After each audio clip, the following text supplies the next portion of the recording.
Voilà pourquoi j'aime les jeux vidéo, pour sa diversité, pour les petites pépites comme ça parfois que ça nous offre. Jucent est juste enivrant, poétique, c'est un super jeu, c'est reposant, voilà, c'est tout ce que j'aime dans le jeu vidéo.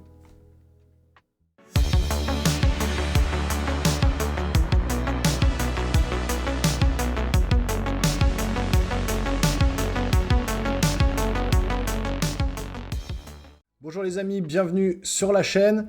Donc si vous me suivez au quotidien, vous le savez, je suis un gamer passionné, j'adore jouer à tout style de jeu. Alors peut-être moins que d'autres, hein, c'est sûr, je peux pas jouer à tout. Mais voilà, les jeux d'horreur, j'adore ça. Les jeux narratifs, j'adore ça. The Last of Us, les jeux de rôle, Final Fantasy, etc. J'ai joué à pléthore de jeux depuis la NES, depuis que je suis petit, depuis que j'ai 10 ans. Ça fait plus de 32 ans que je joue à la console et à tout style de jeu par milliers. J'ai fait des milliers de jeux. Ou au moins un millier, je sais pas comment j'en ai fait. C'est comme le cinéma, j'ai vu énormément de films. Mais parfois, voilà, il y a des petits jeux comme ça qui sortent et qui vous mettent vraiment... ça vous fait du bien, voilà, clairement. C'est le cas de Jucent, donc un jeu des éditeurs Dontnod, à qui on doit entre autres Life is Strange 1 et 2, et puis bientôt en 2024, le jeu Banishers, d'ailleurs, que j'ai pu essayer à la Paris Games Week. Il y a une vidéo justement en immersion à la Paris Games Week, vous me voyez jouer à Banishers, donc des éditeurs Dontnod. Donc c'est des Français, voilà, Cocorico, et ça fait du bien. Jucent, je l'avais testé en démo sur Steam, sur PC. Il y a la vidéo aussi sur la chaîne de la démo. Je l'avais fait en direct, j'avais trouvé ça vraiment très chouette, très sympa, très enivrant, très reposant. J'avais trouvé que l'ambiance était posée, calme, que ça faisait du bien. Et c'est le genre de jeu typiquement comme ça, qui dure pas longtemps, qui sortent un peu des sentiers battus. Vous en avez pour 8-9 heures de jeu, pas plus, vous le finissez, il n'y a pas 3 millions de trucs à trouver sur la map. Voilà, vous faites votre expérience, c'est une vraie expérience en fait, Jucent, voilà, c'est une expérience. Et ça marche extrêmement bien. Donc je l'ai pris sur le PlayStation Store, parce qu'il n'existe pas en physique, je crois que c'est qu'en démat à 25 € sur le PlayStation Store. Je l'ai sur PS5. Il est dispo sur PS5, Xbox Series et PC. Ça tourne sous Unreal Engine 5. Encore une fois, enfin ce moteur commence à être pris en main par les développeurs et à montrer un peu les capacités. Donc il est carrément différent de certains autres jeux, et que ce soit en termes d'ambiance ou en termes de réalisation. Je vais vous prendre un truc complètement à côté, Robocop, Rock City. Vous avez d'ailleurs le test, mon avis et du gameplay sur la chaîne qui est disponible.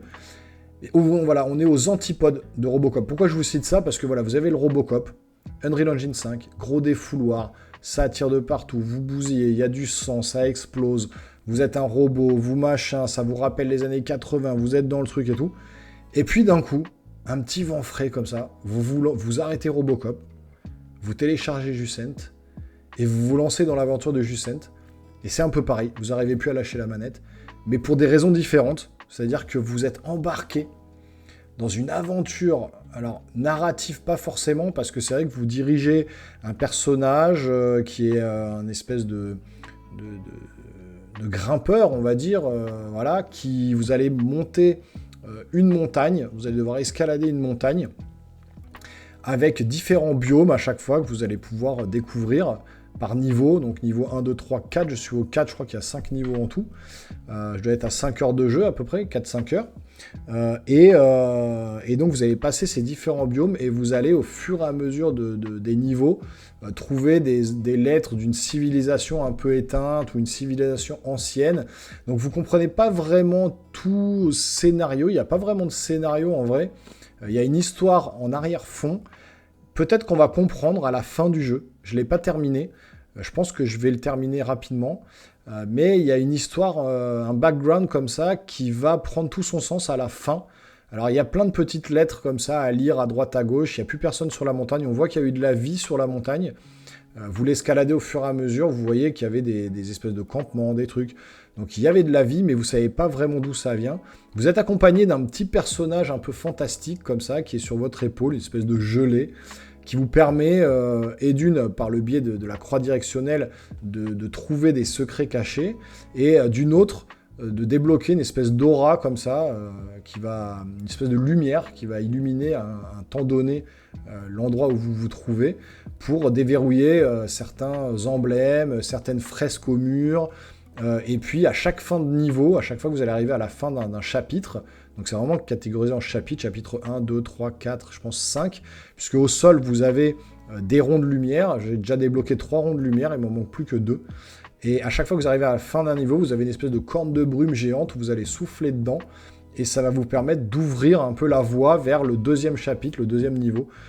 Donc je trouve ça intelligemment fait, c'est très poétique, la musique, elle est enivrante, c'est une super musique, des musiques au piano, des musiques à l'orgue, au violon, donc vous êtes vraiment sur des sonorités très douces, très calmes, c'est très posé, vous avez des panoramas à couper le souffle, c'est-à-dire que vous êtes vraiment en montagne, donc vous allez escalader, alors vous êtes sous Unreal Engine 5, donc c'est hyper bien modélisé, techniquement ça tient bien la route, on est vraiment sur du 4K, c'est très très beau, magnifique, les effets de lumière, les éclairages, les particules, tous la roche, les différents biomes qui sont représentés sont très très bien représentés, il y a de très beaux effets lumineux. Et vous arrivez à chaque fois, des effets de brume aussi, vous arrivez sur la montagne, vous pouvez le voir au loin, vous avez même une sensation de vertige en fait, si vous avez un peu le vertige, ça va vous regardez en bas, c'est tellement haut, la montagne est tellement grande à escalader, que vraiment vous voyez le sol, et ça vous donne un effet vous êtes aspiré comme ça dans le vide, c'est très bien maîtrisé. Au niveau technique, en tout cas, ça fonctionne très très bien. Je trouve qu'il y a vraiment cette patte graphique. Alors, c'est pas, on n'est pas sur un triple A, on n'est pas sur un jeu. Je cite toujours les mêmes jeux, hein. The Last of Us ou compagnie, des trucs où vraiment ça vous met une claque graphique. Vous n'êtes pas sur ça, mais il y a cette patte graphique qui est propre au jeu, qui fonctionne très très bien, qui vous emporte un petit peu. Moi, je trouve que ça marche très bien. Au niveau du gameplay aussi, c'est excellent. C'est-à-dire que vous allez avoir les gâchettes L2, R2. L2 correspond à la main gauche, R2 correspond à la main droite. À chaque fois que vous allez appuyer sur R2, il va s'accrocher. Après, vous allez lâcher L2 et vous allez monter le stick directionnel pour monter la main. R2 pour accrocher. L2, vous lâchez, vous accrochez, vous lâchez, etc. En fait, et vous avez l'impression d'être vraiment acteur du truc. Vous avez vraiment l'impression d'accrocher avec lui, puisque les gâchettes sont adaptatives, d'accrocher avec lui les prises pour escalader, et donc du coup d'avoir la peur aussi avec le personnage de tomber et de vous retrouver, de tomber, de vous écraser au sol, ce qui n'est pas vraiment possible, puisque tant que vous n'avez pas accroché votre espèce de corde de survie, vous avez une corde de survie avec vous que vous accrochez à chaque fois, et vous pouvez monter, la corde n'est pas infinie, parfois vous arrivez au bout de la corde, et vous devez trouver le moyen de passer une certaine étape, un certain rocher que vous n'arrivez pas à passer. Ça m'est arrivé plusieurs fois d'être bloqué pendant 5-10 minutes. Le jeu ne vous prend pas par la main.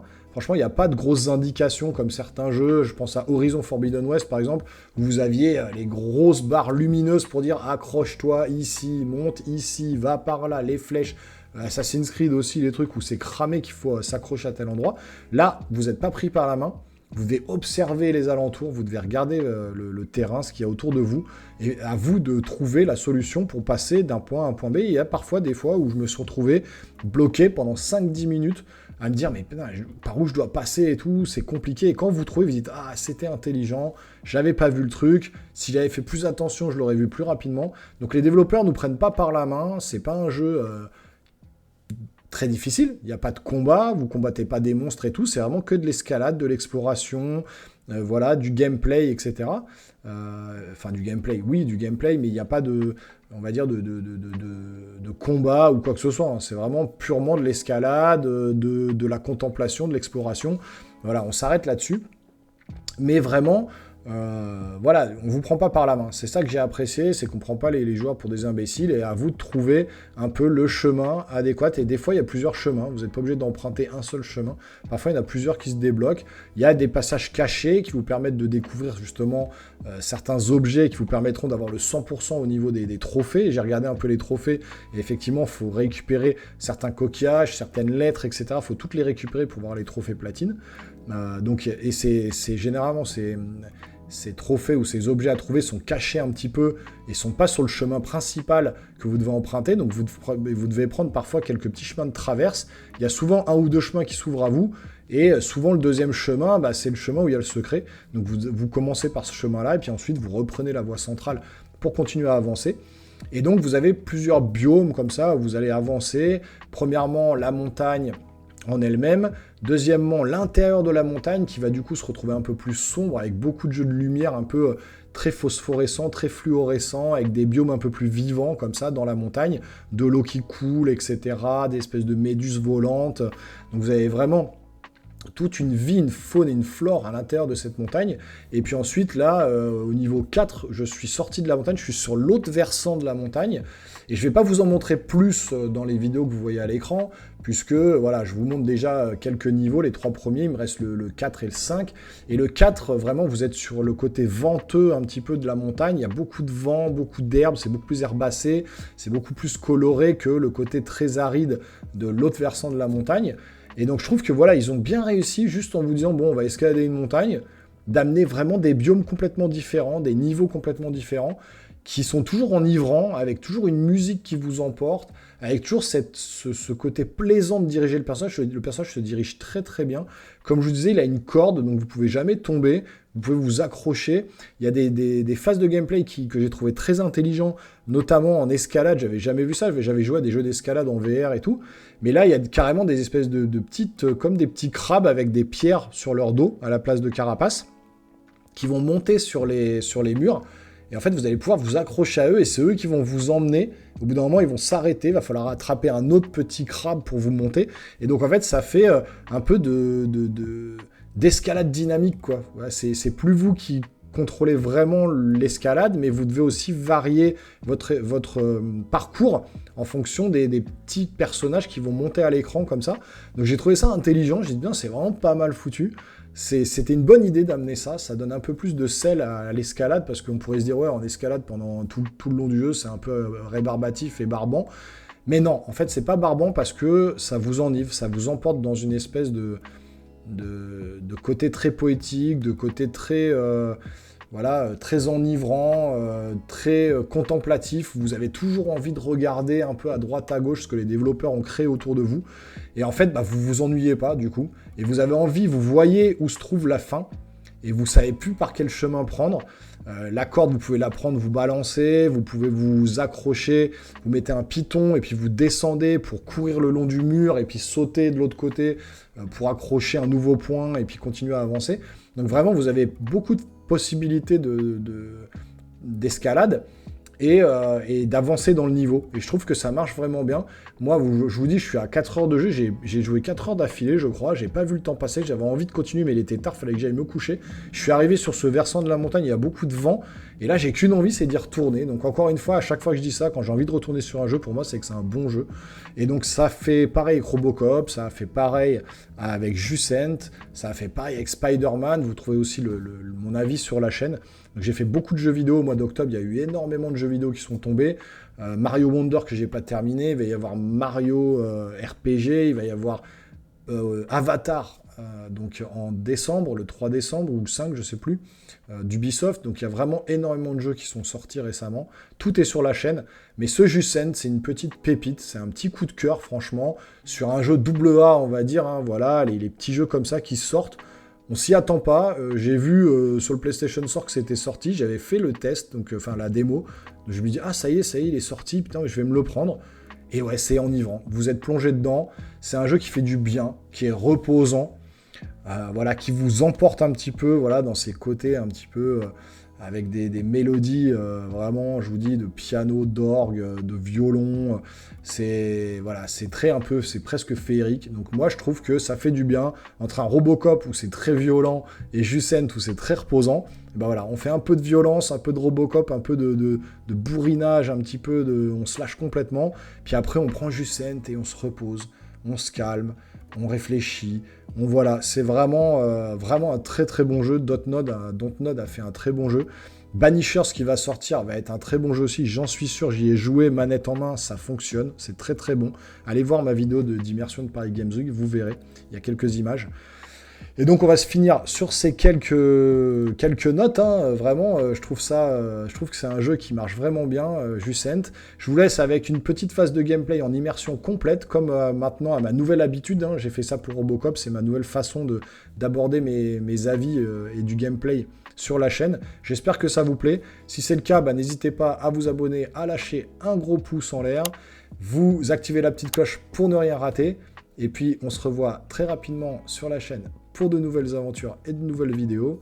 Portez-vous bien, restez bien, la petite immersion de 10 minutes. À très bientôt. Ciao, ciao.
Ah!